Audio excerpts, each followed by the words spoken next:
মাল কিনতে চলে আসছে, তাকায় তাকায় দেখে আল্লাহ পাকের পুত্র, যার চেহারার দিকে তাকাইলে আল্লাহ পাক সগীরা গুনাহগুলো মাফ করে দেয়। মাঝখানের জায়গাগুলো ফাঁকা আছে, মেহেরবানি করে আপনারা জায়গাগুলো পূরণ করে নেন। যে ভাইরা দাঁড়িয়ে আছেন, আপনারা দাঁড়িয়ে না থেকে জান্নাতি বাগানের ভিতরে বসে যান। ভাইরা আপনারা বসে যান, সামনের দিকে আগে আসেন। ভাইরা আমার সামনের দিকে আগে আসেন।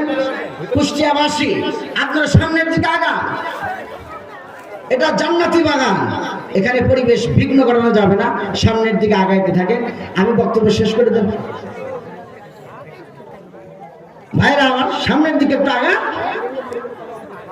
সেই জন্য ভাইরা আমার, আজকে যদি আপনি মারা যান, আপনার জায়গার ভাগ হবে কি হবে না? আওয়াজ করে বলেন।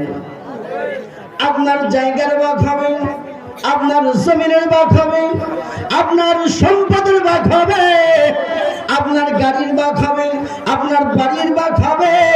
সন্তানেরা বিবিরা সব ভাগ বন্টন করে নিবে।